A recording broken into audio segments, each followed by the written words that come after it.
सबसे पहले हम अंजुमन इस्लामिया का शुक्रिया अदा करते हैं कि अंजुमन इस्लामिया ने शहर के उलमाए कराम को मदऊ किया और अपनी बात को मीडिया बंधुओं के ज़रिए से देशवासियों को पहुंचाने का काम किया। इसलिए हम मीडिया से आए हुए लोगों का भी हम तहे दिल से अंजुमन इस्लामिया की तरफ से शुक्रिया अदा करते हैं। ये वक्फ बिल का जो मामला चला रहा है और ये इख्तलाफी आप देख रहे हैं, हालांकि ये कोई नया मामला नहीं है। इंसान अल्लाह की रज़ा के लिए अपने माल दौलत और बहुत सारी चीज़ों को अल्लाह की खुशनुदी के लिए देता है। बहुत सारे लोग आपको ऐसे मिल जाएंगे जिनके पास दौलत की अंबार है लेकिन उसका कोई वारिस नहीं। अब जब उसका कोई वारिस नहीं है और सैकड़ों एकड़ उसकी ज़मीन है तो वो इंसान उस ज़मीन को रख करके क्या करेगा। ऐसी सूरत में एक मुसलमान ये समझता है कि हम किसको दें, इसलिए वो अल्लाह की रज़ा के लिए मस्जिद के नाम पर वक्फ कर देता है, मदरसों के नाम पर वक्फ कर देता है, ईदगाहों के नाम पर वक्फ करता है, कब्रिस्तान के नाम पर वक्फ करता है। अब ये इंसान पुराने ज़माने में वक्फ करने वाला ज़बानी तौर पर कह दिया कि हमने मुसलमानों को ये ज़मीन दे दी कब्रिस्तान के नाम पर, लेकिन कुछ लिखा नहीं गया। अब लिखा नहीं गया तो उसी तरह से उसी ज़माने से लोग उसी ज़मीन पर लोग दफन करते आ रहे हैं। लेकिन ये हमारी नादानी थी और दूर अंदेशी से हम दूर थे। अगर हम ये कभी भी महसूस करते कि आगे चल कर के इस तरह से मामला होगा तो जिसने दान किया था, जिसने वक्फ किया था, उसी वक्त इस काम को हम लोग कर लिए होते। लेकिन हम सीधे लोग थे और देने वाला भी सीधा साधा इंसान था।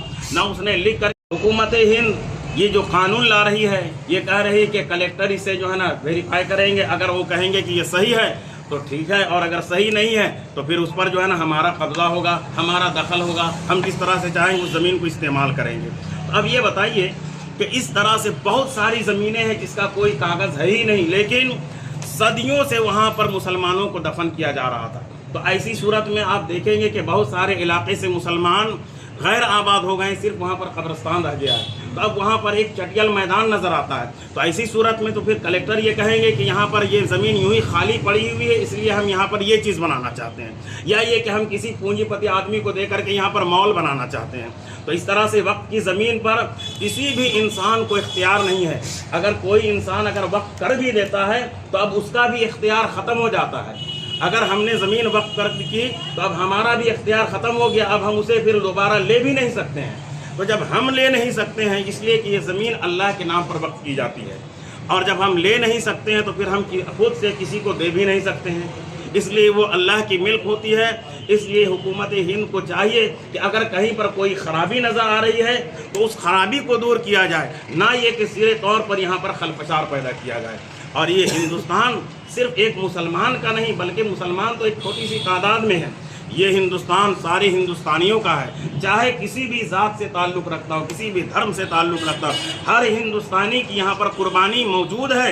इसलिए हम लोगों को चाहिए कि जब सबों ने इस हिंदुस्तान की आज़ादी में कुर्बानी दी है तो सबों के साथ मुसावात होना चाहिए, बराबरी होना चाहिए, किसी के साथ भेदभाव नहीं होना चाहिए। और बेहतरीन से जब हमारे सारे लोगों के साथ अगर भेदभाव का बर्ताव नहीं किया जाएगा और ठीक ठाक से अगर हम लोग रहेंगे तो कहीं पर कोई खलफशार नहीं। आज से आप देख लीजिए, सन 1992 से पहले हिंदुस्तान का माहौल बहुत अच्छा था, लेकिन 1992 के बाद बाबरी मस्जिद का मामला आया और रोज़ बरोज़ ये मामला बढ़ता चला गया। और जिस वक्त से हिंदुस्तान में बीजेपी की हुकूमत आई, ये मामला कुछ उरूज पर आ गया और ज़्यादा बढ़ता चला जा रहा है। तो ऐसा महसूस हो रहा है कि अब ये दिन ब दिन जो है ये माहौल ख़राब होता चला जा रहा है। इसलिए हम हिंदुस्तानियों की जिम्मेदारी है, हम हिंदुस्तानियों की जिम्मेदारी है, सिर्फ मुसलमान नहीं, सारे हिंदुस्तानियों की जिम्मेदारी है कि हम जिस तरह से 1992 से पहले अमन और चैन के साथ रहते थे, वही माहौल हम लोग कायम करें और उसी तरह से अमन चैन के साथ रहें और भाईचारगी के साथ जिस तरह पहले हमारे पुरखों ने ज़िंदगी गुजारी उसी तरह से हम लोग भी ज़िंदगी गुजारें। और रहा वक्त बिल मामला का, तो ये तो अल्लाह की मिल्कियत है, इसलिए हम लोग हर हाल में उस कानून को, इसलिए कि संविधान सिर्फ बाबा साहब ने बनाया नहीं, बल्कि बाबा साहब के साथ मिल करके ये कह लिया जाए कि पूरे हिंदुस्तानियों ने बनाया है। और जब पूरे हिंदुस्तानियों ने बनाया है तो उस संविधान हमें इजाज़त देती है, हम संविधान को पेश नज़र रखेंगे और उसी के दायरे में हम कानूनी लड़ाई लड़ेंगे और उस वक्त तक लड़ेंगे जब तक कि ये बिल वापस हो ना जाए। बस इसी बात का, इन्हीं बातों पर हम अपनी बात को ख़त्म करते हैं।